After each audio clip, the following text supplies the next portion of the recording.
Dzień dobry, nazywam się Hanka Dziubińska-Kotka i zapraszam na trzecią już odsłonę Hicron Time Webinars. W poprzednich odcinkach rozmawialiśmy o najpopularniejszych w obecnych czasach strategiach biznesowych. Przyglądaliśmy się także rozwiązaniom i danym, które nie zawsze organizacje potrafią w 100% wykorzystać. Pierwsze nagranie z Hicron Time Webinars znajdą już Państwo na naszym kanale YouTube. Dzisiaj z kolei sprawdzimy, jak aktualna sytuacja wpłynęła na e-commerce i rozwiązania niezwiązane z systemami SAP. Zastanowimy się, jak wprowadzać zmiany w niepewnych czasach i czy do normalności biznesowej wrócimy, czy raczej zbudujemy ją sobie na nowo. Z kwestii organizacyjnych przypominam jeszcze raz, że w razie jakichkolwiek problemów technicznych bardzo prosimy o odświeżenie strony. Nie będzie problemu z ponownym dołączeniem do spotkania. A teraz oddaję już głos naszym prelegentom. Naszymi gośćmi są Szymon Włochowicz, COO Hicron oraz Paulina Tomaszewska, Agile Delivery. Zapraszam. Dzień dobry wszystkim. Witam serdecznie. Tak jak Hania bardzo ładnie zapowiedziała, dzisiaj chcemy porozmawiać o tym, w jakiej rzeczywistości się obudziliśmy, w jakiej rzeczywistości żyjemy. Tak jak Hania powiedziała, ja jestem w Hicron COO odpowiedzialny w zarządzie za dostarczanie usług i jest ze mną Paulina, która odpowiada również za dostarczanie usług i za pracę z klientami. Paulina, przedstawisz się? Witam wszystkich, nazywam się Paulina Tomaszewska. W Hicronie pracuję na stanowisku ADL-a, czyli Agile Delivery Leada, co wiąże się z bardzo szeroko pojętym prowadzeniem projektów. Dokładnie, dziękuję. Wracajmy do tematu naszego głównego, już miejmy nadzieję, że bez dalszych niespodzianek technicznych. Zobaczmy, w jakiej rzeczywistości jesteśmy i czy w tej rzeczywistości się odnajdziemy i jak to zrobić, żeby nasza przyszłość była jeszcze bardziej świetlana niż ta przeszłość, która już na szczęście w dużej mierze jest za nami. Skupimy się, tak jak Hania zapowiedziała, dzisiaj na polach, które są związane z systemami opartymi o technologie inne niż SAP. My w organizacji mamy oprócz części odpowiedzialnej za system SAP również bardzo silną część organizacji odpowiedzialną za te rozwiązania nie-SAP-owe, której przedstawicielką właśnie jest Paulina. No ale dobrze, wszyscy wiemy, że ostatnie miesiące minęły nam pod hasłem pandemii koronawirusa, która dotknęła nas wszystkich. I ta pandemia miała wiele skutków. Na nas osobiście na pewno każdy z nas tego doświadczył, ale również na gospodarkę i również na firmy, organizacje, w których wszyscy pracujemy. Teraz powoli próbujemy wyjść z tego niepewnego czasu i próbujemy dojść do, no właśnie, nowej normalności, by od nowa nauczyć się życia i pracy w tym nowym świecie. To jest nowa rzeczywistość. Tutaj będziemy twardo stać na stanowisku, że pewne rzeczy ulegną zmianie, uległy i ulegną zmianie i to nie są zmiany, które są zmianami tylko i wyłącznie na chwilę. To są zmiany, które będą zmianami długofalowymi. Nawet kiedy skończy się sam okres pandemii, skończy się sam okres obecności wirusa w naszym środowisku, to pewne zmiany, pewne przyzwyczajenia, pewne nowości, które zostały wprowadzone, one po prostu z nami pozostaną. Więc to jest ten czas, kiedy świat wokoło się zmienił już, a my jako uczestnicy, jako żyjący w tym świecie, tak jak powiedziałem, zarówno prywatnie, ale też biznesowo, dzisiaj będziemy mówić głównie o tym biznesowym aspekcie, musimy się zmienić, musimy coś zrobić, dlatego że mamy tak de facto tylko dwie strategie. Albo dostosujemy się do tego nowego świata i dostosujemy się do zmian, które zaszły w otoczeniu, albo przegramy. I przegranie jest takim bardzo mocnym stwierdzeniem, natomiast uważamy, że jest ono jak najbardziej uprawnione, dlatego że przegranie nie oznacza tylko i wyłącznie tego, że tutaj, dzisiaj, zaraz stanie się coś, co spowoduje, że będziemy mieli niepożądane, złe, fatalne rezultaty, ale to przegranie może też oznaczać przegranie w dłuższym okresie czasu, czyli jeżeli nie dostosujemy się do tych zmian, które zaszły wokoło, to będziemy mieli sytuację, w której długofalowo stracimy naszą przewagę konkurencyjną, stracimy zdolność i umiejętność do odnajdywania się w tej rzeczywistości, która właśnie wokół nas dynamicznie bardzo uległa zmianie. Z tego względu dzisiaj podzielimy się kilkoma naszymi uwagami i takimi best practice, popartymi również tym doświadczeniem i tym, co widzimy wśród naszych klientów z naszego otoczenia, co można zrobić, aby właśnie w tej nowej rzeczywistości się nie tylko odnaleźć, ale nawet wykorzystać ją jako pewnego rodzaju katalizator do zmiany, jako pewnego rodzaju katalizator do tego, aby nasze organizacje, nasze biznesy przetrwały, czy nie tylko przetrwały, ale wręcz jeszcze się miały szansę rozwinąć.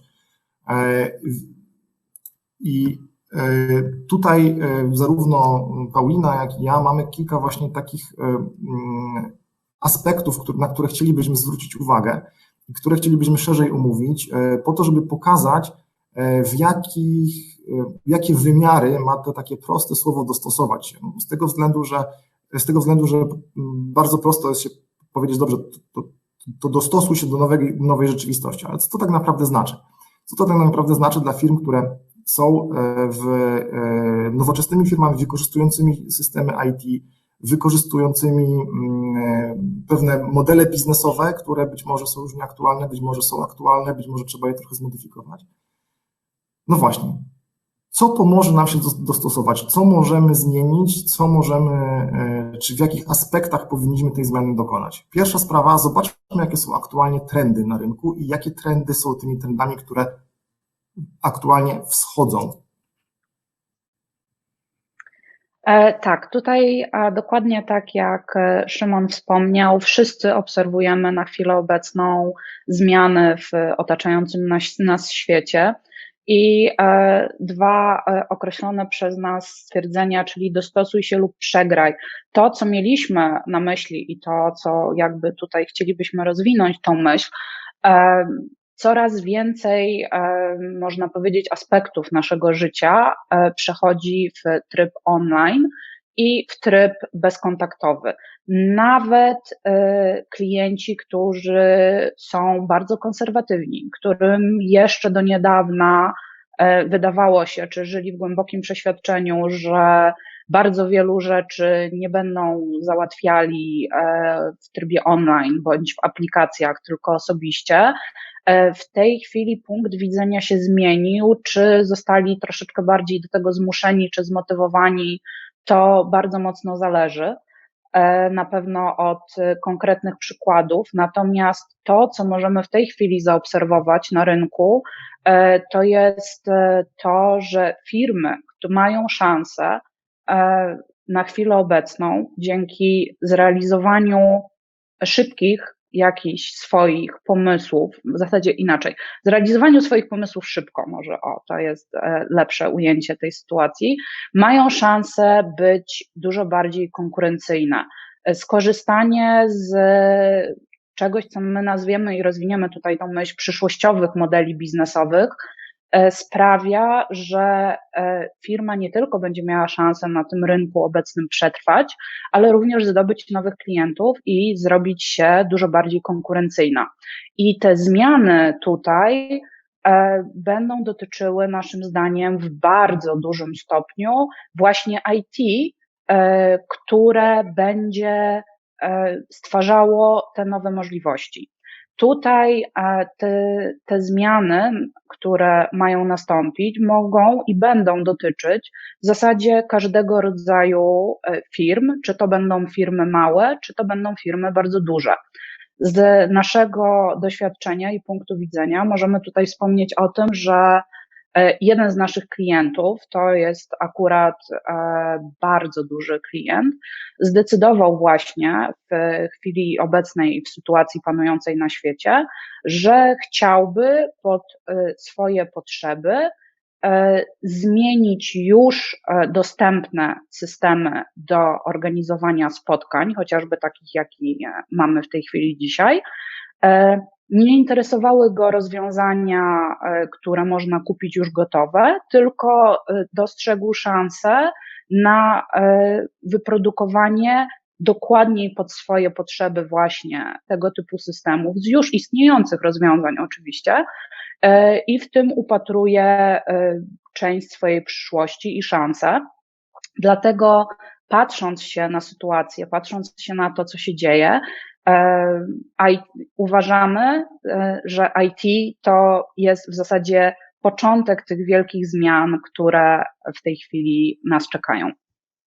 Tak, to zdecydowanie jest początek, albo bym powiedział nawet podwalina. Z tego względu, że jeżeli mówimy o trendzie, który mówi o tym, że coraz więcej procesów biznesowych, coraz więcej interakcji pomiędzy klientami a dostawcami usług czy produktów będzie się odbywać właśnie w sposób ten contactless, czyli bez kontaktu osobistego oraz w sposób online'owy, to praktycznie każdy model biznesowy i każdy proces biznesowy, który sobie wyobrazimy, który właśnie ma tą cechę, że jest online'owy i bez dotyku, on w tle jest wspierany przez IT.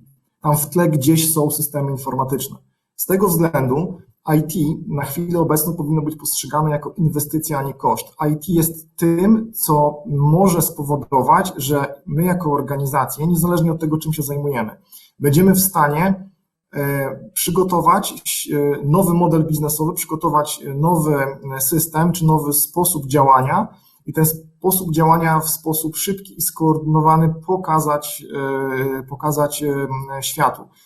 Tutaj też cytując jednego z naszych klientów, to jest akurat bardzo duża niemiecka korporacja, która to korporacja jest dosyć konserwatywna w tym, co robi, to cytując jednego z wysoko postawionych menadżerów, decyzje, które kiedyś zajmowały miesiące, obecnie zapadają w ciągu godzin, bo tak szybko potrzebne są decyzje, które pozwalają na uruchomienie inicjatyw, które dostosowują właśnie nas do tej nowej rzeczywistości. I pierwsza sprawa, o której właśnie tutaj powiedzieliśmy, czy Paulina powiedziała, to dostosowanie oznacza, że ewidentnie muszą się organizacje coraz bardziej wpisywać w te trendy online i contactless, po polsku bezdotykowo brzmi trochę dziwnie, to bardziej się to kojarzy z płatnościami, natomiast tutaj chodzi o to, żeby po prostu załatwić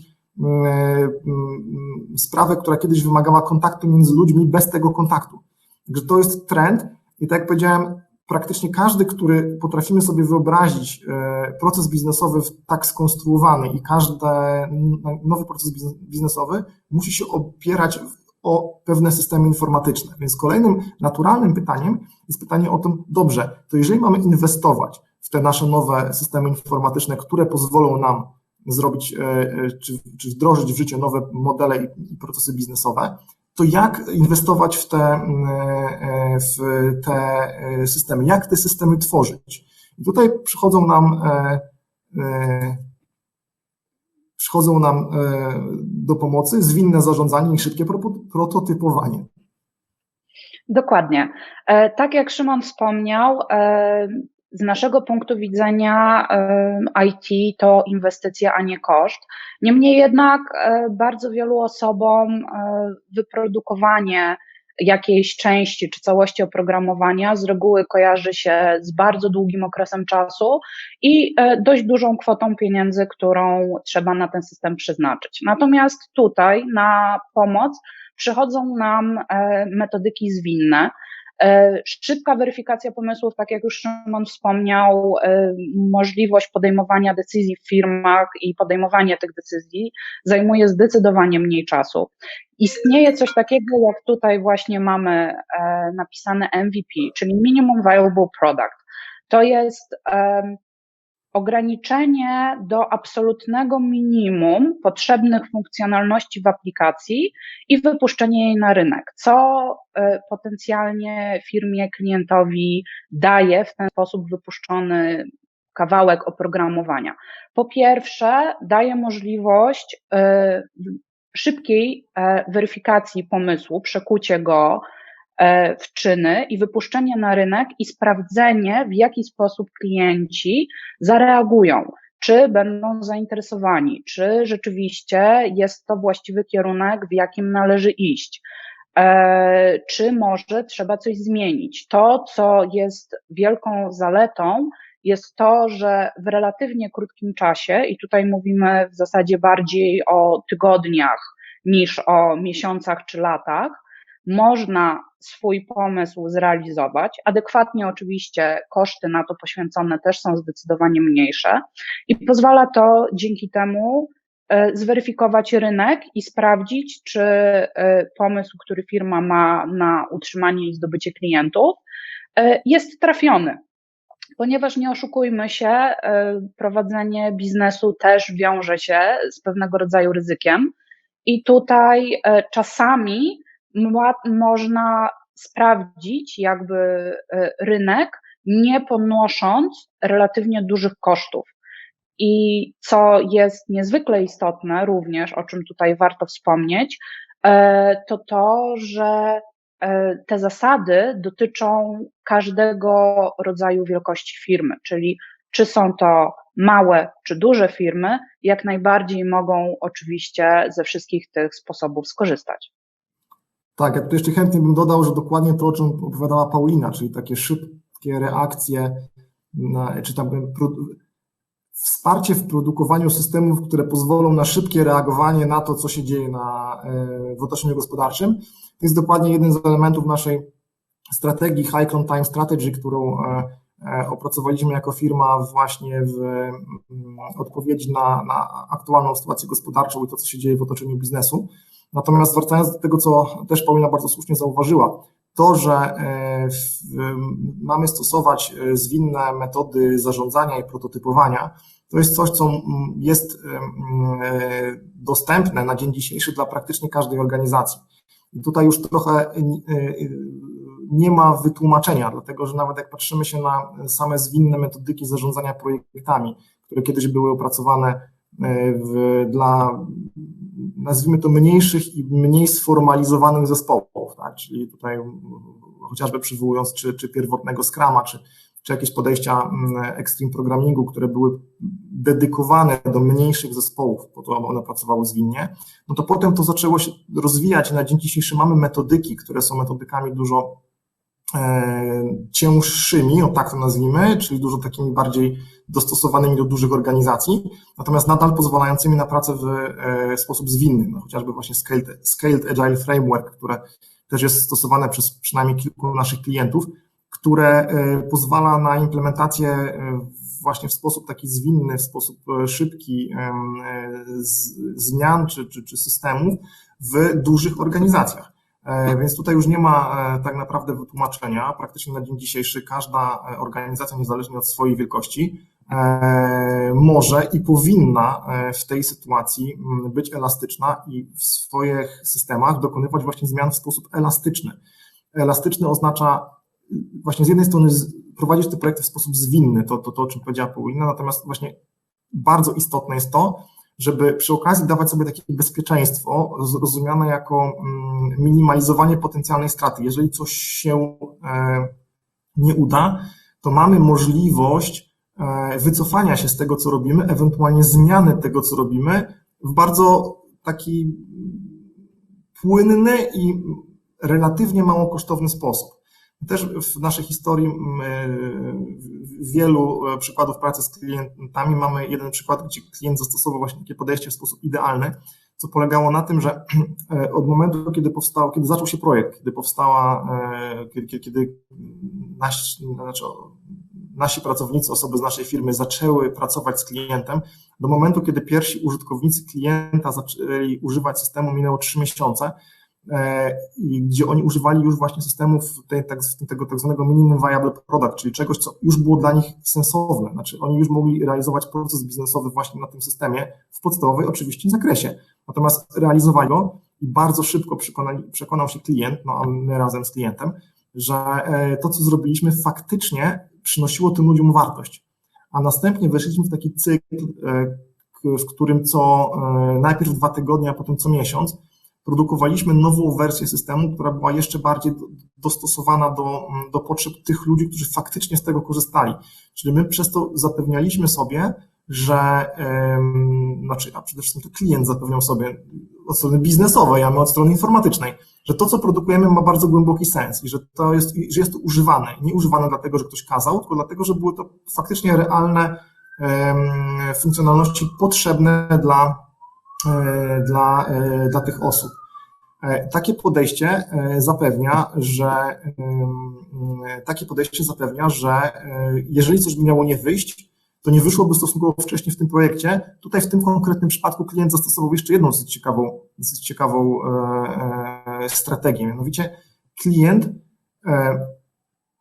uruchamiał ten system u siebie w organizacji też w sposób stopniowy. To znaczy tą pierwszą wersję wyprodukowaną po 3 miesiącach dostało do wykorzystania relatywnie mało osób w całej organizacji. Te osoby zaczęły z tego systemu korzystać. Jak zaczęły z niego korzystać, to później kolejne osoby, przy wdrożeniu kolejnych wersji, kiedy ten system nabierał jeszcze więcej wartości, nabierał jeszcze więcej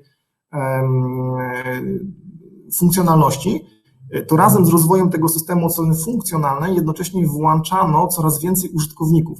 Efekt był taki, że te osoby, które coraz później wchodziły w ten system i coraz więcej ich było, to one widziały system, który był coraz bardziej przydatny dla tego typu zadań, które wykonywały. To też powodowało właśnie, że to ryzyko związane z wdrożeniem tego systemu bardzo malało. Natomiast ten pierwotny krok, wykonanie tego kroku pod tytułem, że po 3 miesiącach już pierwszy proces jest zrealizowany, pozwalało na to, że gdyby okazało się, że coś jest nie tak, że ten system, nie wiem, był błędną decyzją, to jest zła inwestycja, nie powinno się tego robić w ten sposób, to ryzyko było ograniczone do tych pierwszych 3 miesięcy. Także jest to bardzo ciekawy przypadek i w obecnej sytuacji, kiedy właśnie mamy taką niepewność, zmienność i tak dużo rzeczy, do tak dużej ilości rzeczy się musimy dostosować jako organizacje. Takie podejście jeszcze bardziej jest uprawnione, czy wręcz jest zalecane, właśnie po to, żeby szybko dostać ten feedback, żeby dostać szybko tę informację zwrotną od użytkowników z rynku, z otoczenia biznesowego, czy to, co myśmy sobie wymyślili, to w ogóle jest sensowne i czy to przynosi wartość komukolwiek. Natomiast tutaj do tej pory mówiliśmy o systemie informatycznym, że to jest system informatyczny. Tymczasem ten system informatyczny służy do czegoś. Zwykle, tak jak przed chwilą powiedziałem, on przynosi jakąś korzyść dla użytkowników. Natomiast po to, żeby on tą korzyść przyniósł i po to, żeby w pełni wprowadzić taką zmianę, to bardzo często trzeba zmienić nie tylko system. I to jest kolejny taki punkt, którym chcielibyśmy się podzielić, że te zmiany, o których rozmawiamy, to nie są tylko i wyłącznie zmiany w systemach informatycznych. Za tymi zmianami w systemach informatycznych idzie też bardzo dużo zmian w organizacjach. Więcej, my tutaj stoimy na stanowisku, że jesteśmy w stanie podjąć taką ryzykowną tezę, że zmiany technologiczne często są w ogóle najprostszymi zmianami, no bo to po prostu trzeba siąść i albo dostosować, albo zmienić, albo napisać raz jeszcze system informatyczny. To jest trudne, to jest skomplikowane, natomiast z naszego doświadczenia znamy się na tym, widzieliśmy to wielokrotnie, wiemy jak to zrobić. No tutaj niestety, albo stety właśnie, oprócz tego bardzo często trzeba zmienić dużo rzeczy w organizacjach, zwłaszcza w takiej sytuacji, jaką mamy w chwili obecnej, kiedy mówimy o zmianie pewnego modelu biznesowego, o zmianie sposobu działania firmy, o zmianie sposobu dostarczania klientowi, bądź też użytkownikowi końcowemu, mówiąc szerzej, pewnego nowego procesu biznesowego, nowego modelu biznesowego, właśnie opartego o online, właśnie opartego o działanie bez kontaktu z drugim człowiekiem, to oprócz zmiany samego systemu informatycznego trzeba zmienić również dużo w organizacji. To są zmiany dotyczące na przykład struktury organizacyjnej. Być może po prostu musimy naszą organizację jakoś przemodelować. Być może te działy, które były kiedyś zdefiniowane, nie odpowiadają temu, co jest w chwili obecnej konieczne. Być może zamiast wielu regionalnych przedstawicieli handlowych, którzy jeżdżą do klienta, potrzebujemy rozbudować telecentrum. Ta sama praca, tylko wykonywana w inny sposób, ale też inna struktura pod to jest potrzebna. Także struktura to jest jedna rzecz. Druga sprawa to jest proces biznesowy, tak? Czyli to, że my wychodzimy do online'a, to, że my właśnie działamy w ten sposób bezdotykowy, wymusza zmianę pewnego sposobu pracy. Musimy ten sposób pracy zdefiniować bardzo często na nowo. I to, co się dzieje w organizacjach, to niestety widzimy czasami, że organizacja próbuje zmienić tylko i wyłącznie system informatyczny, czyli ma nawet bardzo dobry pomysł, chce coś nowego spróbować, chce coś nowego wdrożyć, I ten system informatyczny jest wdrażany, szybko robiony, znaczy szybko, mówię w tym pozytywnym słowa tego znaczeniu, właśnie tak jak chociażby przed chwilą podałem ten przykład w ciągu 3 miesięcy uruchomienia nowego procesu biznesowego. Jest to szybko wdrażane, szybko robione, natomiast potem okazuje się, że nie dostosowano do tego całej tej otoczki wewnątrzorganizacyjnej. Tutaj znowu, żeby posłużyć się takim przykładem z naszego doświadczenia, mieliśmy kiedyś taki przykład, kiedy wydawał się banalny w ogóle, gdzie organizacja miała stary system taki webowy, ale taki naprawdę jeszcze interfejs użytkownika wyglądający jak w latach 90. I postanowiła pewnego dnia zmienić ten system, ten interfejs użytkownika. Oni po prostu stwierdzili, że to już jest za stare, więc zrobili projekt oparty o najnowsze trendy, oparte o gigantów internetu, czyli o to, co wykorzystuje Facebook, Google, Amazon. Zrobili sobie projekt, przemodelowali ten system, nie zmienili w nim ani jednej funkcjonalności. Ani jednej, nic. To był ten sam system, tylko po prostu zrobiony w sposób zupełnie inny, nowszy, ładniejszy, fajniejszy, bardziej rewelacyjny od strony wizualnej. No właśnie, i uruchomili go, nie mówiąc o tym ludziom. Znaczy, w sensie ludzie pewnego pięknego dnia w poniedziałek przyszli do pracy i zobaczyli nową wersję systemu. Jaki był rezultat? Rezultat był taki, że mimo, że to był ten sam system z tymi samymi funkcjonalnościami, tylko wyglądający ładniej, no zaczęła się duża dyskusja na temat tego, żeby ludziom użytkownikom oddać stary system, bo ten stary system był znany, był ładny, był fajny, natomiast tutaj no niestety ten nowy system nie działał tak dobrze, jak by sobie tego użytkownicy jakby sobie to wyobrażali. Oni po prostu nie byli do tego przygotowani. Więc to, na co chcielibyśmy zwrócić uwagę, to, że technologia, owszem, technologia wspiera działanie, technologia wspiera te procesy biznesowe, te zmiany, te dostosowania. Natomiast po to, żeby to się udało, to potrzebna jest jeszcze motywacja ludzi, którzy to robią. Ta motywacja wychodzi od ludzi. Ten pierwiastek ludzki, który w chwili obecnej w takim trybie, w którym pracujemy, gdzie pracujemy zdalnie, gdzie nie mamy tego kontaktu bezpośredniego, jest jeszcze ważniejszy. Wcześniej już przy wdrożeniu właśnie dużych systemów informatycznych, przy wdrożeniu tych zmian, o których mówiliśmy, czyli zmian też w procesach, zmian w sposobie działania, to już wcześniej było trudne i już wcześniej trzeba było zwracać na to uwagę. Teraz trzeba na to zwracać uwagę szczególną i jeszcze bardziej przyglądać się temu, jak podchodzimy właśnie do tematu motywacji ludzi. Odpowiedzią na to i sposobem, w jakim można to zrealizować, jest obszar, który nazywa się zarządzaniem zmianą. Zarządzanie zmianą powinno być prowadzone równolegle do zarządzania projektami i powinno w organizacji przygotować organizację na to, że zacznie ona działać w pewien nowy sposób. I to nie chodzi tylko i wyłącznie o to, że tam jest nowy system informatyczny, chociaż mówię, nawet w tak banalnym przykładzie jak nowy interfejs użytkownika, no wypadałoby tą zmianą zarządzić, bo inaczej będziemy mieli potencjalne problemy w projekcie.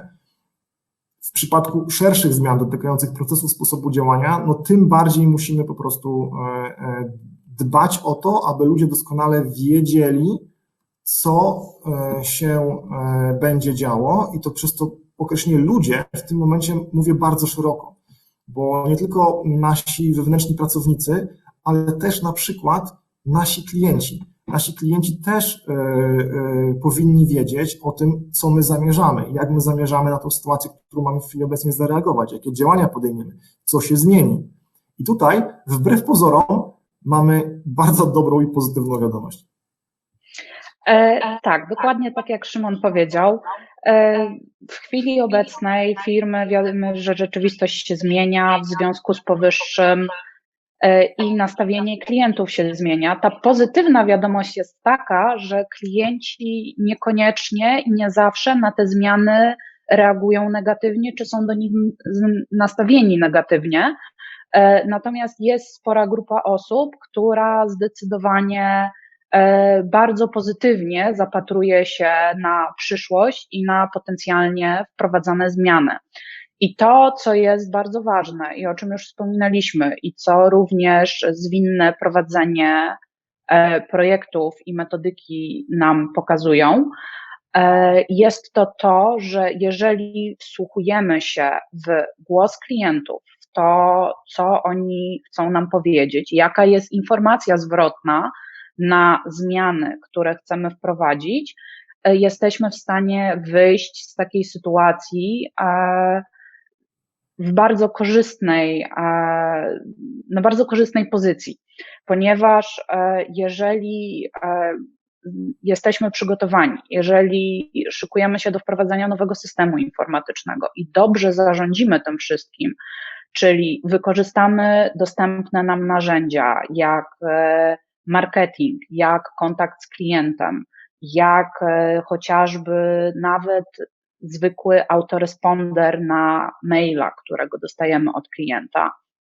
Popatrzymy się dokładniej, popytamy się, co naszego klienta interesuje, gdzie rzeczywiście w aplikacji klika, co jest dla niego wartością dodaną i przygotujemy na to klienta, to dzięki temu zyskamy nie tylko i wyłącznie bardzo zadowolonego klienta, ale i polecenia i nową rzeszę klientów, którzy docenią to, co zrobiliśmy i to, na czym się skupiamy. Tutaj jednym z przykładów, które ja też mogę podać akurat u naszego obecnego klienta, projekt, który robimy. Projekt polega na tym, że klient posiadał 5 różnych platform webowych. W związku z powyższym, jeżeli klienci chcieli cokolwiek załatwić, czasami musieli klikać w kilka różnych miejsc. Klient podjął decyzję, również po konsultacji z wybraną grupą klientów, że chciałby wszystkie te 5 platform zapisać, czy stworzyć jakby jedno miejsce, gdzie one wszystkie byłyby dostępne. I spotkało się to, robimy to krok po kroku i funkcjonalność po funkcjonalności i dzięki temu, że klienci byli na to przygotowani, dzięki temu, że były prowadzone z nimi konsultacje, spotkało się to z niesamowicie pozytywnym tutaj akurat feedbackiem ze strony klienta, dlatego wbrew pozorom takich zmian zdecydowanie nie należy się bać, należy tylko się do nich odpowiednio przygotować. Tak, i tutaj warte podkreślenia jest też to, że w dzisiejszej sytuacji tak ogólnogospodarczej i ogólnoekonomicznej to wiele osób, znaczy inaczej, w ciągu ostatnich kilku tygodni bądź kilku miesięcy myśmy mieli już tyle zmian w naszych życiach i tak często musieliśmy przestawić sobie nasze życie wielokrotnie, że wiele osób jest bardziej otwartych na zmiany niż było wcześniej. Tak jak mówiłem na początku nawet i Paulina też to wspominała, to akurat był zupełnie inny klient. Nawet nasi klienci będący dużymi konserwatywnymi firmami z rynków, które tradycyjnie uważane są za bardzo konserwatywne. Nawet oni na dzień dzisiejszy zauważają, że jest potrzeba tej zmiany i zauważają, że te osoby i te organizacje, te instytucje, które były konserwatywne, nagle przestają być konserwatywne. Z tego względu, że one po prostu muszą się odnaleźć w tej rzeczywistości. To też oznacza, że jeżeli mamy jakieś pomysły na zmiany, to teraz być może jest jedno z unikalnych okien czasowych, gdzie możemy te zmiany wprowadzić i te zmiany zostaną dobrze przyjęte, no właśnie z tego względu, że duża część osób i organizacji jest przyzwyczajona do tego, że na dzień dzisiejszy dużo się zmienia. Więc podsumowując, to co dzisiaj powiedzieliśmy, to powiedzieliśmy, że jesteśmy właśnie w czasie, gdzie następuje dużo zmian. Jesteśmy w nowej rzeczywistości, do której trzeba się dostosować, gdyż jeżeli się nie dostosujemy do niej jako organizacje, jako firmy, to w dłuższej perspektywie zostaniemy po prostu wyprzedzeni i zostaniemy po prostu pokonani przez organizacje, które to dostosowanie wykonają lepiej. Powiedzieliśmy o tym, że mamy narzędzia do tego, aby dostosowywać się w sposób szybki, zwinny i ograniczający ryzyko. I to są narzędzia, które są zarówno na poziomie systemów informatycznych, na poziomie systemów tworzenia rozwiązania informatycznego, ale również na poziomie organizacji. I zwróciliśmy uwagę na to, że na poziomie organizacji powinniśmy dbać o to, aby ta zmiana była zarządzona, aby odbywała się w sposób zaplanowany. Powiedzieliśmy też o trendach dwóch głównych, czyli o tym, że te modele biznesowe, te nowe otwarcia będą właśnie szły w kierunku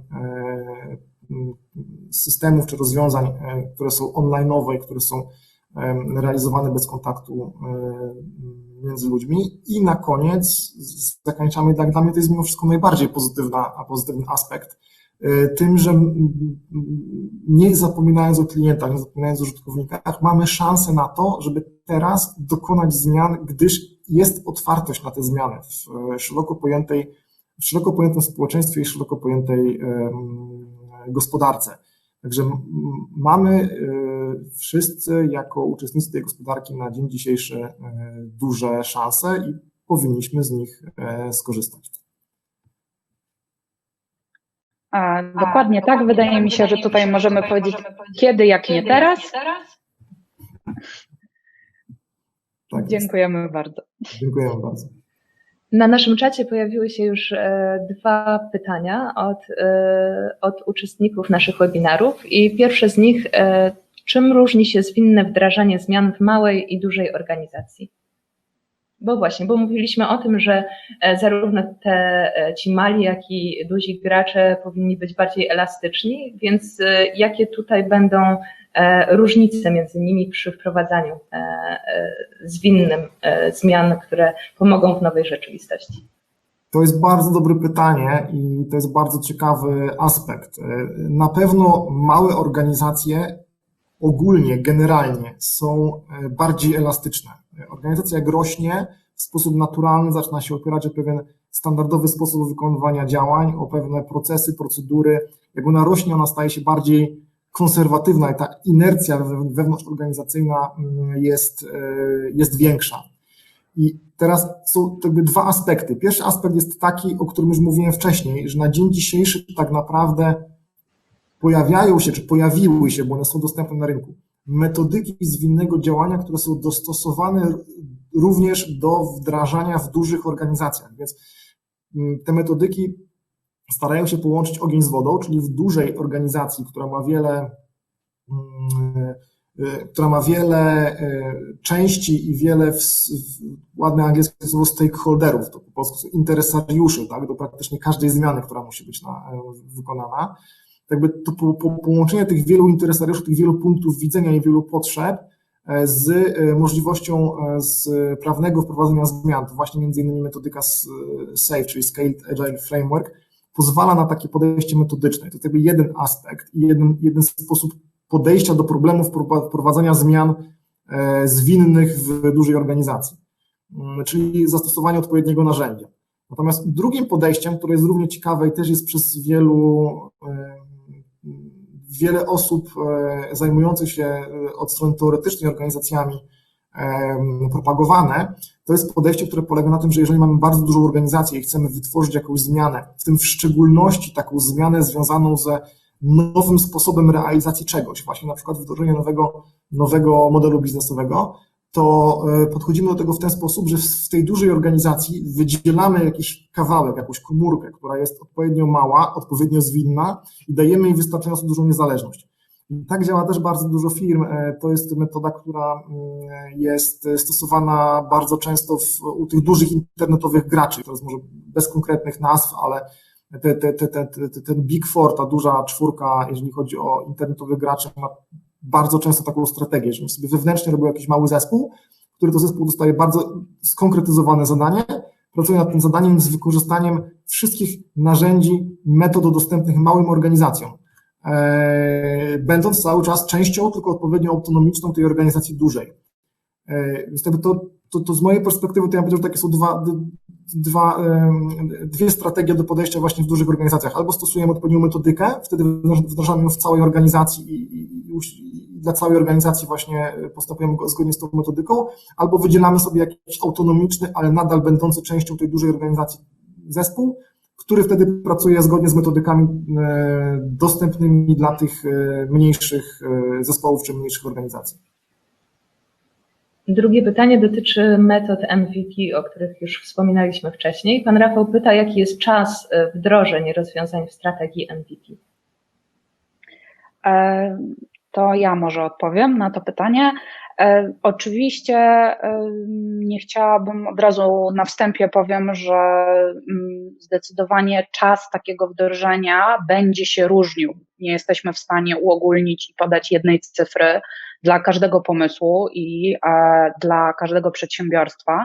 Natomiast wydaje mi się, że zupełnie bezpiecznie jest stwierdzić, że czas wdrożenia takiej strategii może się wahać między kilku a kilkunastoma maksymalnie tygodniami. W związku z tym nie mówimy tutaj o przedziałach czasowych rzędu kilku miesięcy do roku, tylko raczej kilku tygodni. Tak, ja tutaj może jeszcze nawiązując do tego wcześniejszego pytania, to też będzie bardzo mocno zależało od tego, czy i ewentualnie jakie ograniczenia ma dana organizacja. Bo też w naszej tutaj rzeczywistości biznesowej spotkaliśmy się na przykład z takimi organizacjami, które mówiły nam, że musimy działać tylko i wyłącznie na bazie, nie wiem, technologii zdefiniowanych przez ich dział korporacyjnego IT. I tak w takim podejściu, kiedy jesteśmy tak bardzo ograniczeni, to być może będzie trochę dłużej niż gdybyśmy mieli pełną dowolność i na przykład mogli to MVP zrobić w oparciu o rozwiązania chmurowe, rozwiązania SaaS-owe, gdzie pewne komponenty zamiast po prostu pisać od zera z wykorzystaniem technologii zaakceptowanych przez dział korporacyjnego IT, moglibyśmy po prostu kupić od Amazonu. I teraz oczywiście to trzeba wyważyć, tak? No bo z jednej strony jest kwestia szybkości dostarczenia, na drugiej szali na pewno leży bezpieczeństwo i leży jakby stabilność architektury IT danej organizacji i trzeba sobie to gdzieś wyważyć. To dlatego tutaj się podpisuję pod tym, co mówi Paulina, tutaj nie można podać jednej konkretnej odpowiedzi. Bardzo to mocno zależy właśnie od tego, co trzeba zrobić i jaki zestaw technologii jest dostępny.